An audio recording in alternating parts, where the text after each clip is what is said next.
Welcome to Storytime with Gina and Zena. Hi, I'm ZBexx, Covert Go Gina. and today we are concluding our March of the Machine story with episode 10, The Rhythms of Life by K. Arsenault Rivera. I can't wait to get into this conclusion. Make sure you like this video and all of the other ones that I know you just watched because you love us so much. Gina, where are we at in the story? The story starts off like very briefly resolving all the little things that they started in episode 4. On Kamigawa, Nashi returns home with his changed mother, the string of characters forming a story in a woman's shape of Tamiyo, and his father embraces them both.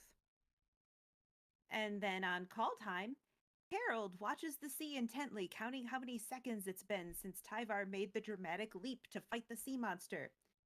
And at 313, Tyvar bursts from the water, holding the serpent's head, and he grins and says, "Check this out, brother, you'll never outdo this." And Harold cheers. Yay.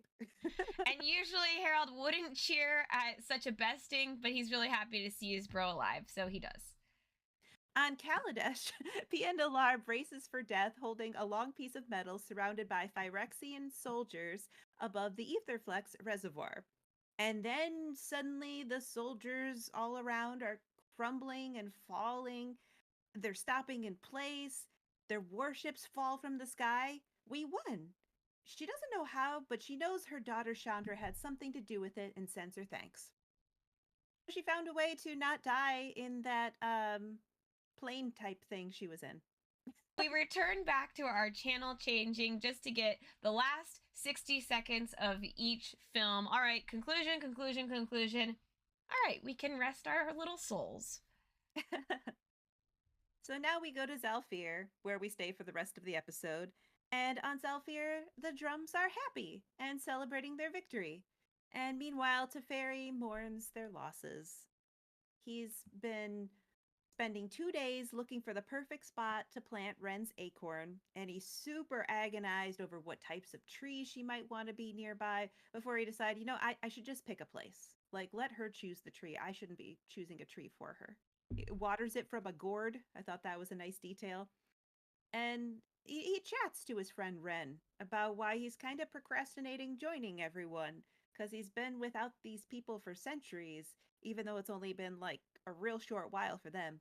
And he wants to take his time making reacquaintances. And he also takes this time to allow himself to have a little crying time for himself and all his lost time, for Karn, Nissa, Ajani, like everyone who's been lost.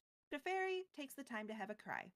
They really give us a lot of this emotional moment for Teferi about his friendship and how it clearly is so valuable to him, but it's so emotionally painful to think about losing friends, and out of all of his time, how many friends he's seen come and go. Teferi makes his way to the healer's ward and helps out where he can.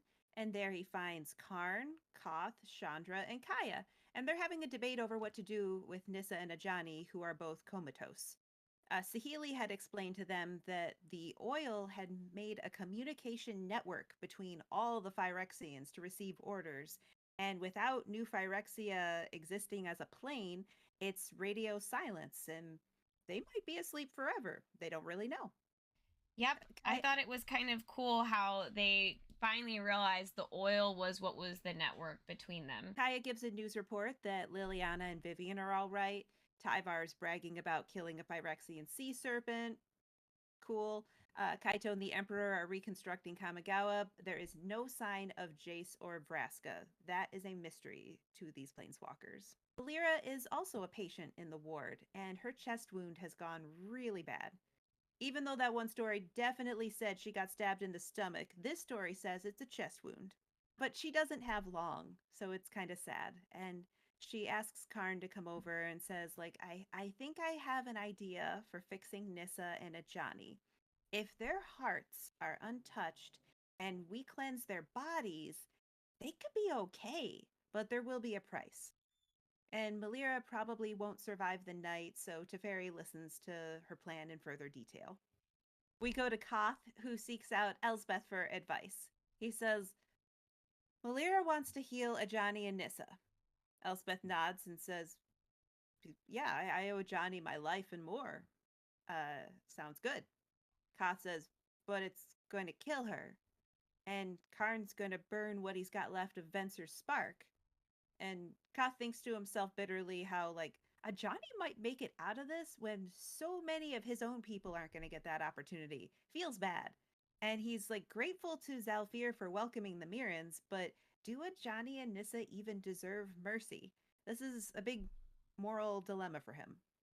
And he's really coming to Elspeth right now for advice. He doesn't ever actually ask for it. Elspeth just knows as an angel that he is seeking guidance. That's part of her new plan. Elspeth asks for more details about the plan. Their bodies are to be inoculated against infection. Karn's gonna pull out their sparks and use Venser's spark to filter them.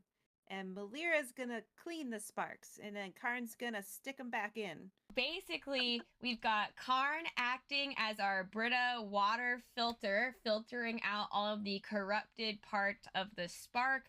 Teferi is slowing down the time so that all of this can happen.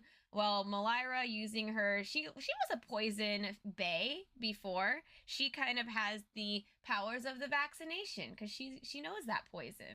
So Elspeth hears about this process and says, "You're afraid," and he's surprised.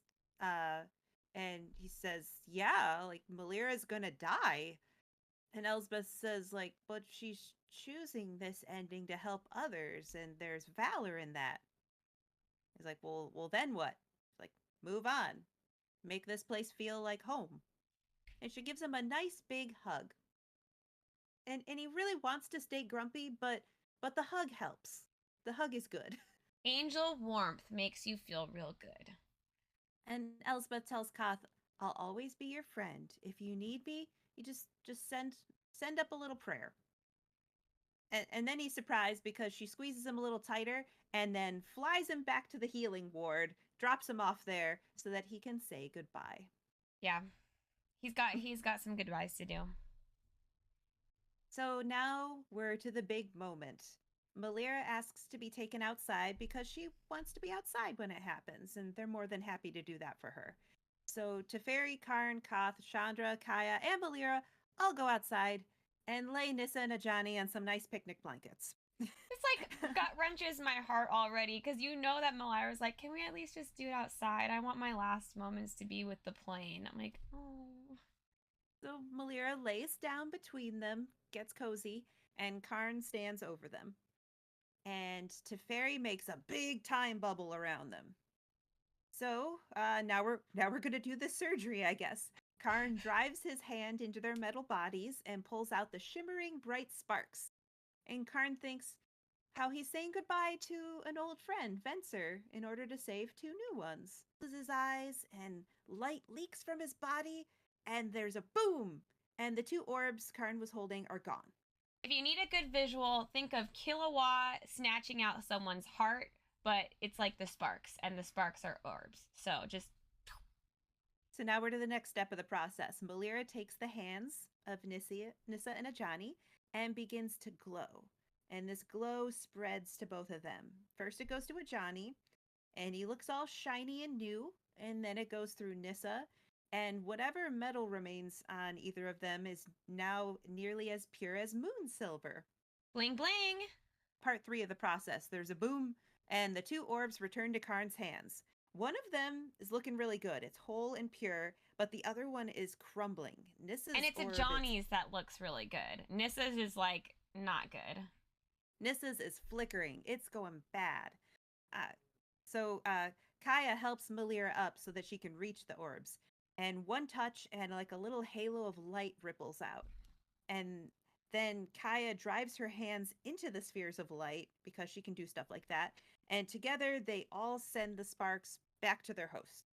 And at the end, like Teferi drops his spell and drops to his knees, sweating. Malira falls. Like they're all exhausted from this process. The infected orb made it really difficult for Teferi to keep his time deal, and there's this hasty moment where he literally says, I can't hold it much longer, and so it kind of all happens at once. We don't know if everything has successfully worked or not yet. Yeah, I think because he's already got the existing big time bubble, he can't do anything to further slow down whatever's going on in that orb at the same time. Like, he's occupied. Need more hands, dude.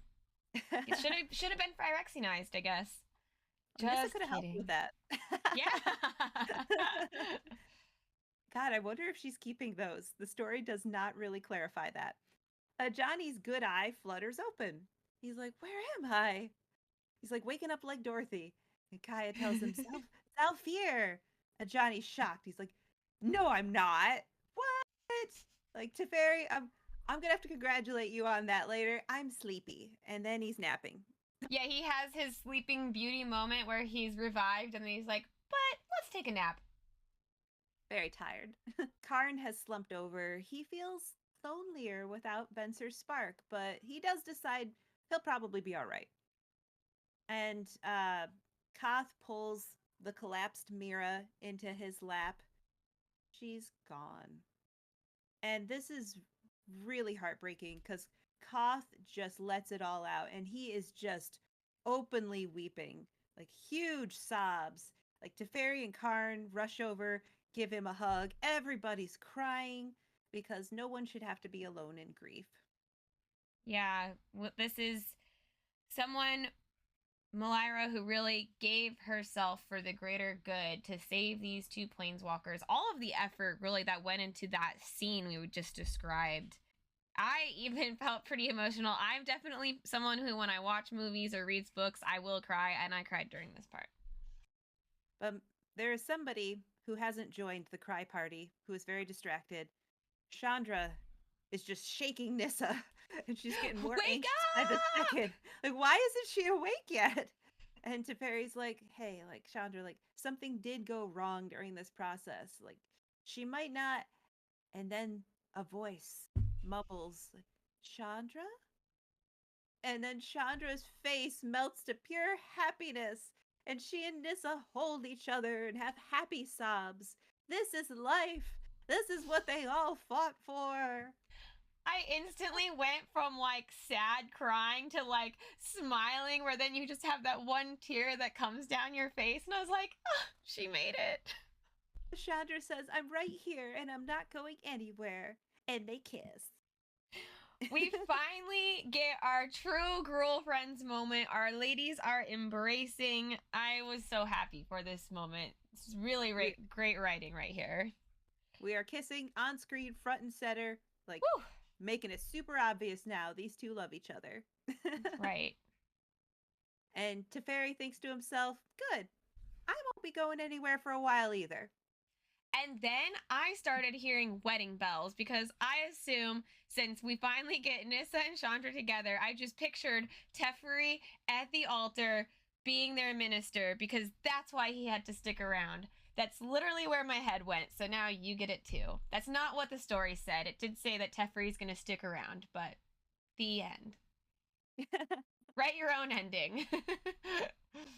Took it as because earlier in the story he was kind of wondering, like, do I still fit in here in Zhalfir? Like, my relationships kind of stalled for all those centuries, and now I'm trying to pick them up, and it's a little weird. And I think here's the moment where he's like, he sees these two embracing life so hard that he's like, I should do that too. Like, I should embrace the relationships that I have around me and see where they go. That makes a lot more sense. I'm really glad that we have been reading this story together because it's interesting how two people can both read it but interpret it differently, and sometimes it's helpful. That's one of my favorite parts about reading stories with other people. Actually, because like my magic knowledge only goes back so far, and I feel like we both have different areas with that, and I like being able to check in with someone for the parts that I don't quite understand. Yeah. On that note, for our listeners who made it through all 10 episodes, something in my notes that I didn't shout out during the part when Elspeth has to make a choice of where to go, New Capenna or Theros. she chooses to go to Theros, and I will say, I think it was great that she chose to go there because she was in the winning deck of a pro tour. It was Abzan back in the pro tour Journey of Nyx days. So I just want to say it was flavorful that she chose to go back to Theros because she won there. So that was a good omen for us. What was your favorite moment from this story? My favorite moment from this story has to be the transformation from Phyrexian back to normal. The way how it describes, you really hit on it too in your description, how the metal that remained on them was pure as moon silver, and it left their skin brighter than the sinister luster of Phyrexia. Like, we can purify these beings. It is possible. What about you? What was your favorite moment or quote? It was really hard to choose between the two biggest emotional moments, between the saddest one and the happiest one. I really liked the description when Koth pulled Malira into his lap and just was so upset, and that was just, oh, it just hurt so much. And then I guess I do like that moment more than the happy moment because it was so descriptive, and the moment with Chandra and Nissa is like so fast. Yeah, after we get kind of fast forwarding through so much, it's nice that the time spent was on the emotional moments. Did you have a favorite photo from this story? I guess I like the Ajani transformation photo. Uh, it's weird because his eyes are open and it looks like he's aware of what's going on, even though we know that that's not the case in the story. But it's a really cool image.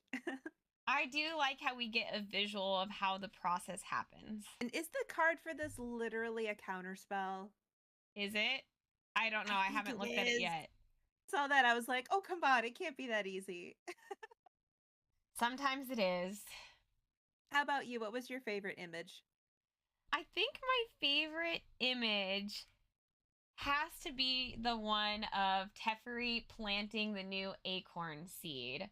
I love how you can see the life source flowing out of the acorn.